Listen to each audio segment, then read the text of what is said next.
Hi guys, so today we're going to continue with our study of the poet Seamus Heaney, and we are looking at the poem Midterm Break today.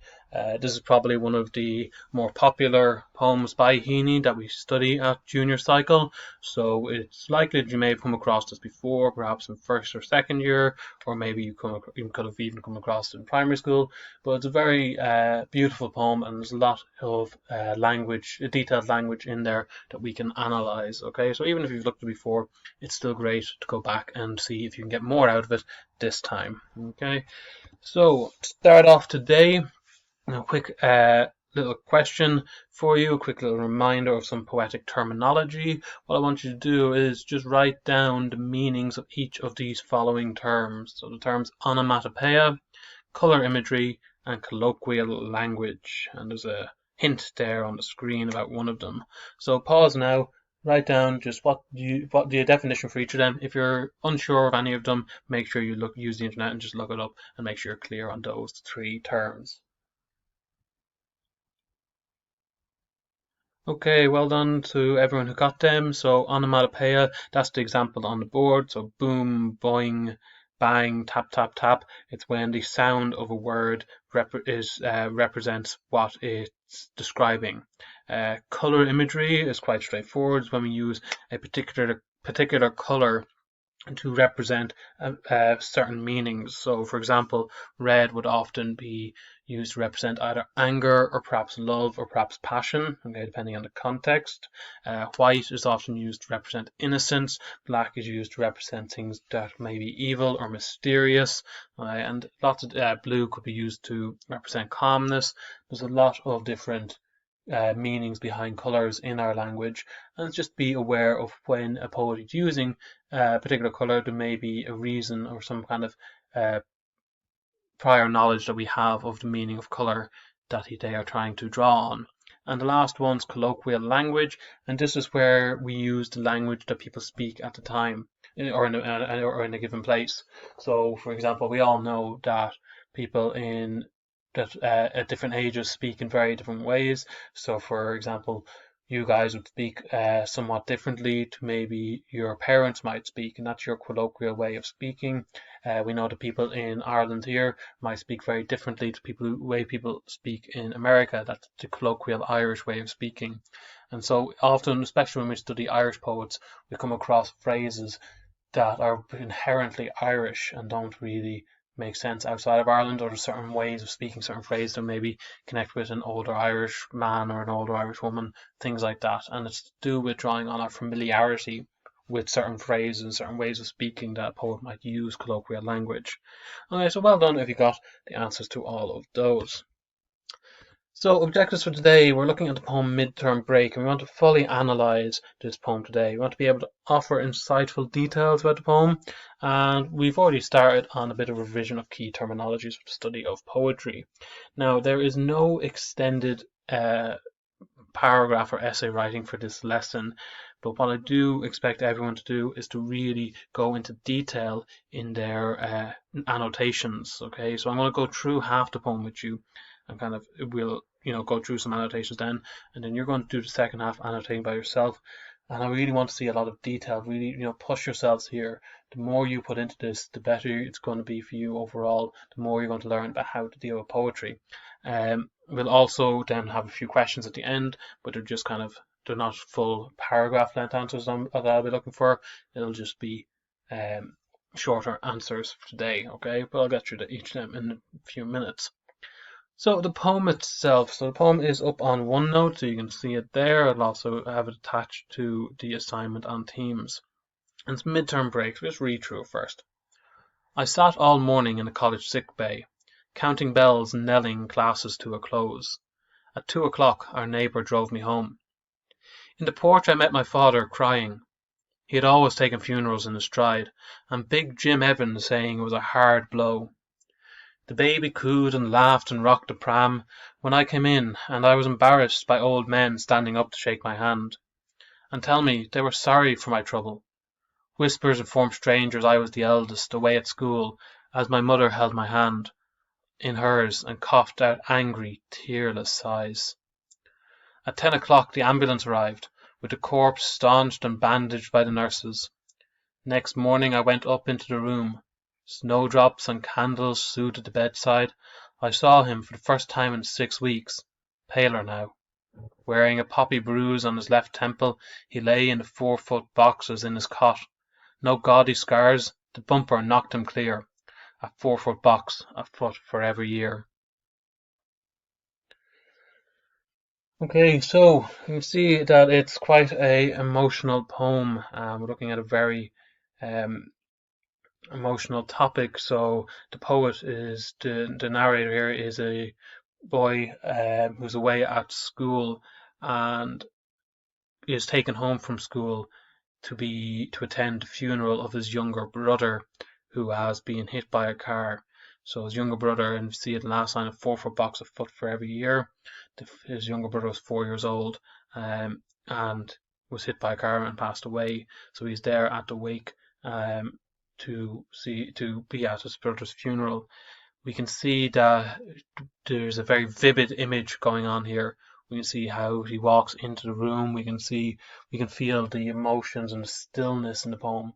And there's a lot of techniques being used here by the poet to kind of draw on that imagery and the emotion and the sounds. Okay, there's a lot of silence kind of felt in this poem. Okay, so we're going to go through the poem in detail and just look at annotating. Okay, so to start off, we're just going to look at these first 3 stanzas to start off. Alright, now there's no reason why I've divided it in this way. This is just to break it down into more manageable pieces. What I want you to do is to read through these 3 stanzas, and for each of the stanzas I want 2 different notes about the use of language in there. Okay, so you may find onomatopoeia, for example. Okay, you might find a particular image that stands out. Okay, you may find alliteration.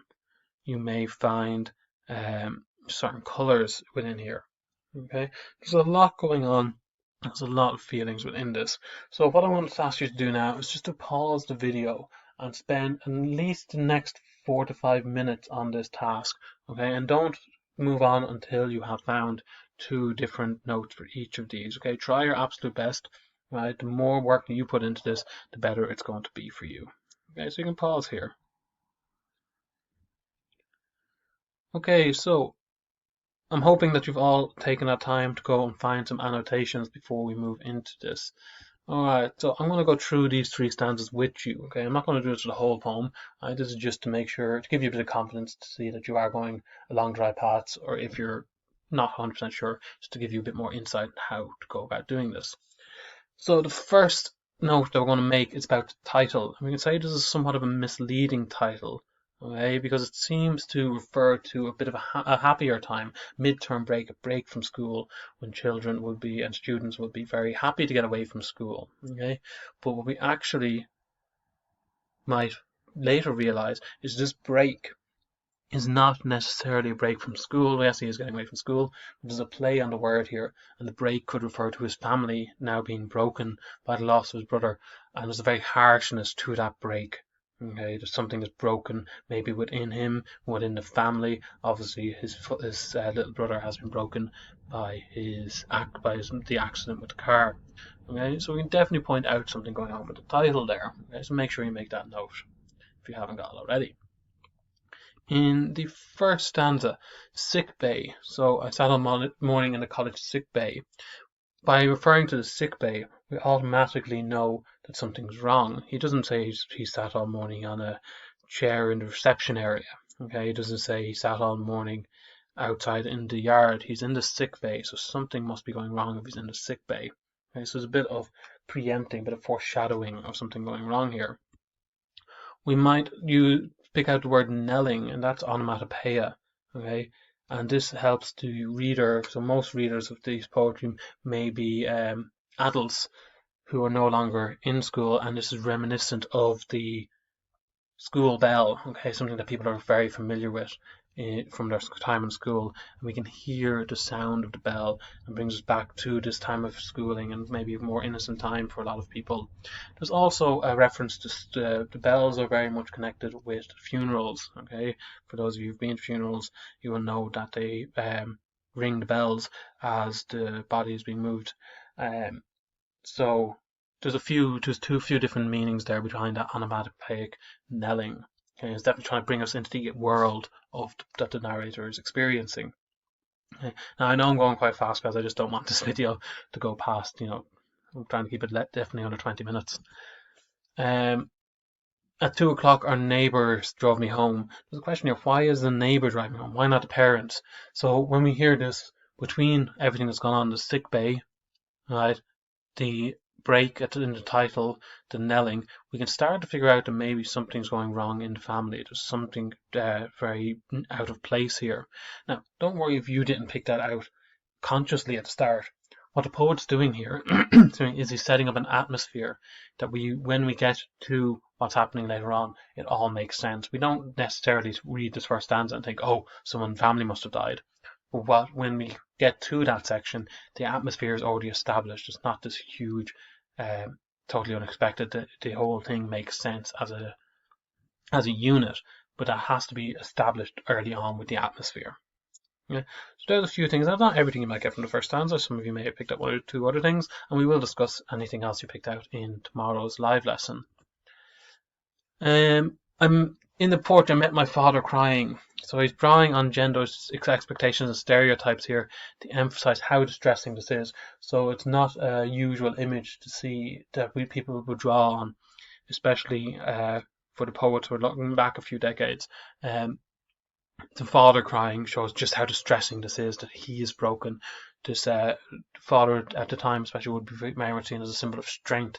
So for him to be crying, he's drawing on the stereotypical expectation to emphasize the distressing nature. The use of the aside here, so he's putting in between these two dashes a little aside, this extra little note. He had always taken funerals in his stride. First of all, he's introducing the theme of death. We know that we're at a funeral now. Okay. But the fact that the father's crying is not able to deal with the funeral, whereas usually he'd been able to deal with funerals, this time he's not, shows just how particularly dramatic the loss in this poem is going to be. So all of this setting us up, preparing us that there is something terrible that's after happening here. And finally, and Big Jim Evans saying it was a hard blow.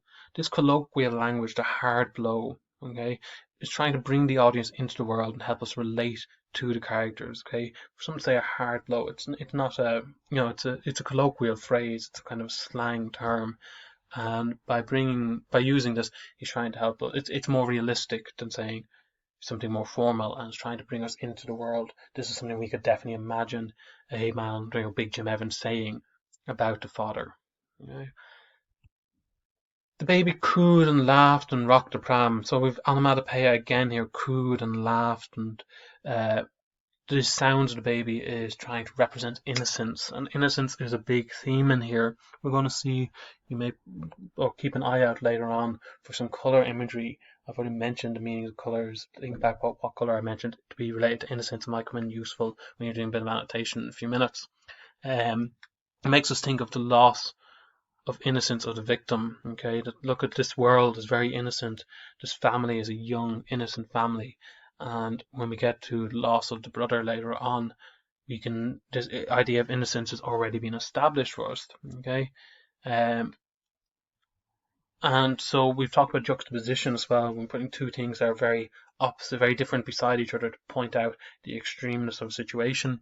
The innocence of this baby, this normal, happy image of a baby cooing and laughing in this horrible situation, really points out how difficult the situation is, how terrible of a loss has been happened to this family. Okay. And finally, the narrator is still just a child, so he's embarrassed when old men stand up to shake his hand, and is not ready for the situation he's in. So these kind of emotions, trying to draw on this idea that it is, when we read this, it's easy to block ourselves off from it. He's trying to make us really empathize with this young character, that this is not something he should really be having to experience. Okay, this is not, when people get older, we get more experienced at dealing with funerals. It's something that is going to be part of everyone's life. But for a young boy of this age to be dealing with this, it really makes us empathize with how deep the loss is. Okay, so that is all the notes I want to make on these first 3 stanzas. Now, there's a huge amount of work there. Now, I'm not expecting you to get every single thing that I'm picking out, okay?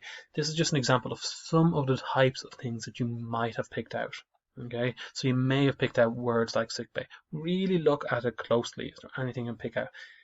Don't just stick to, it's not just metaphors and similes we look at in poetry, okay? There's a lot more going on, but don't worry if you're not getting everything. It's just a matter of getting a few things, and that will really help us, okay?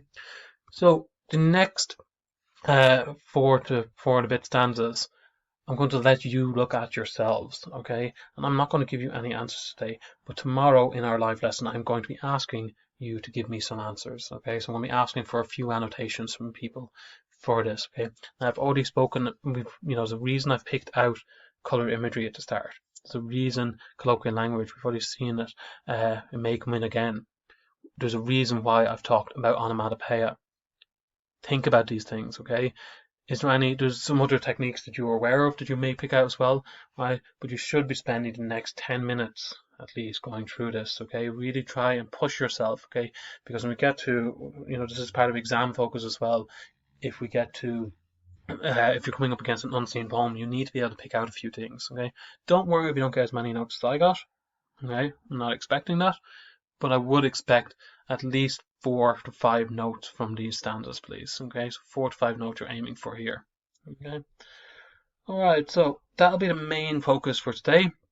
And then when you're finished that, okay, so you might want to pause here or whatever to get that work done. When you're finished those, one small piece more, and I want you to tell me a bit of personal response, okay? So which lines stand out to you the most? Which lines in this poem are you going to remember? Do you think the poet has chosen a good title for the poem? Why do you think this? Okay, now I'm not looking for big you could write in a big analytical paragraph for that question.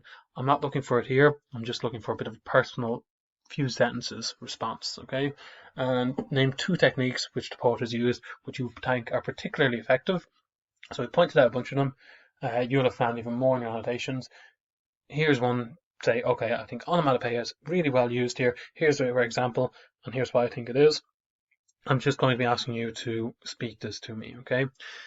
For the lesson, what I want submitted is I want you to take a picture of your annotations when you've got them done of the second half. Okay, so when you annotate the second half, you take a picture of the work and then take a picture of the quick answers to these questions, and I'm going to submit those pictures to me on Teams, please. And that's the work that I want to see submitted to me on Teams today.